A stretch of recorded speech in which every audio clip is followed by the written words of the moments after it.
मुस्तफ़ा आदम की पेशानी पर चिस्पा कर दिया जाए। नबी पाक सल्लल्लाहु अलैहि वसल्लम का नूर जैसे ही पेशानी आदम से मस किया गया और मुंसलिक हुआ, पूरा जिस्म आदम का मुनव्वर हो गया। अरब हुक्म हुआ रूको के दाखिल हो जा, अब रूह दाखिल हुई और उसको इत्मीनान हो गया।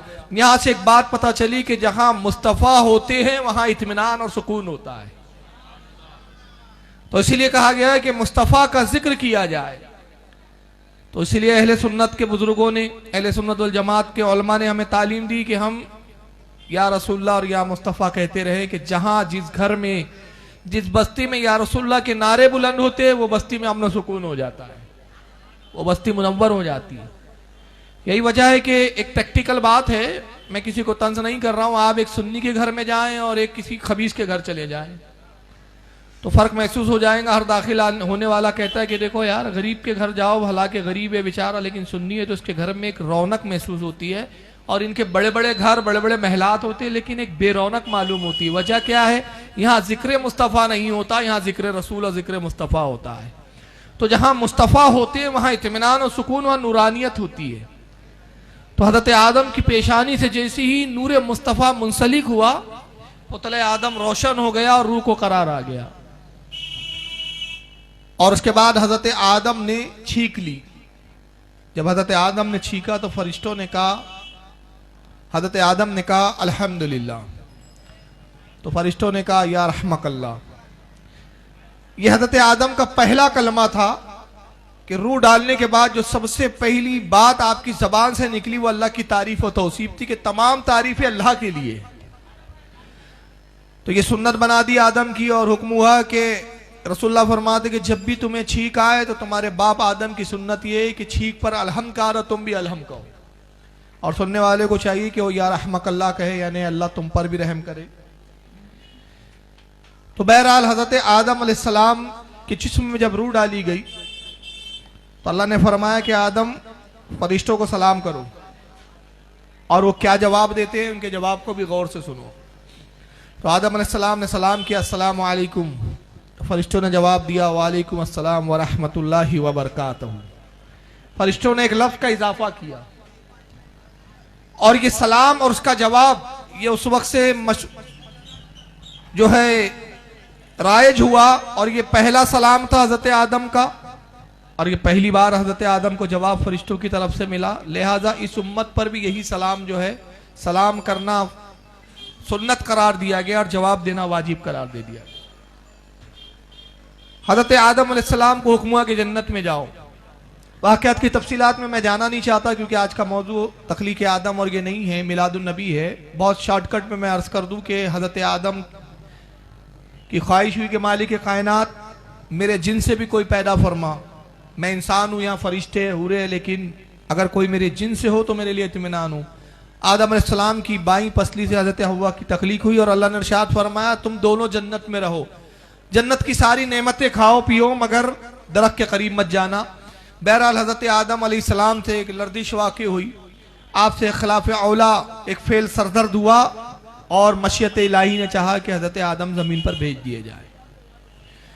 चुनांचे हज़रत आदम और हव्वा ज़मीन पर आए तो नूर मुस्तफ़ा आदम की पुष्ट में था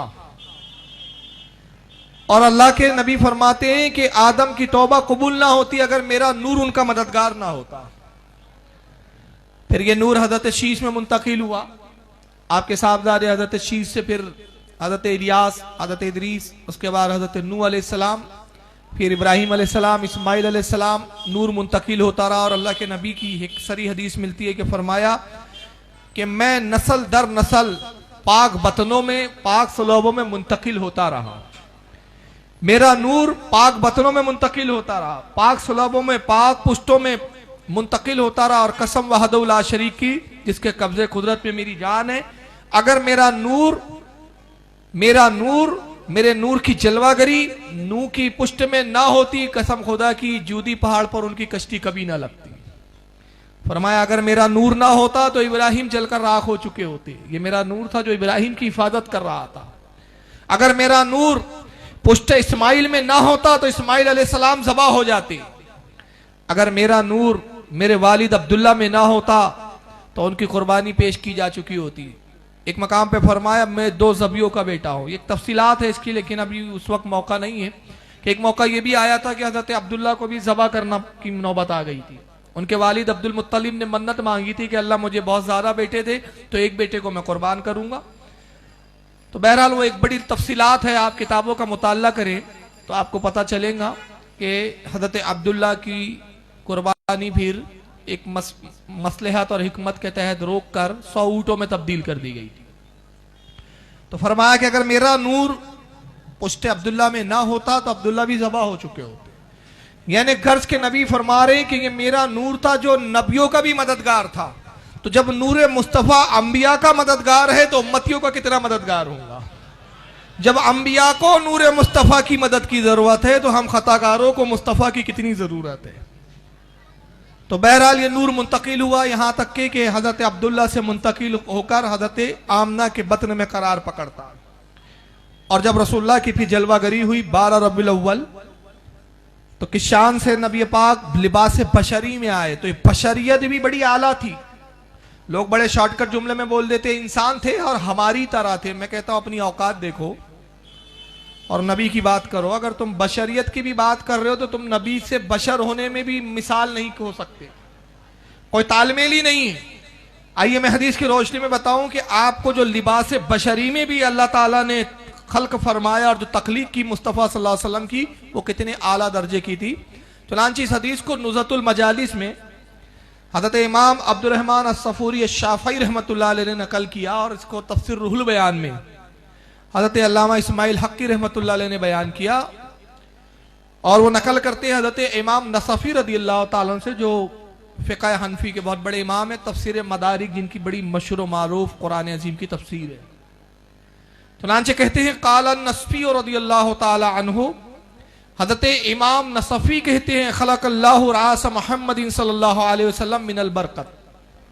कहते हैं कि अल्लाह रब्बुल इज़्ज़त ने नबी पाक की तख्लीक इस शान से की कि आपके सरे अक़दस को बरकत से पैदा फरमाया।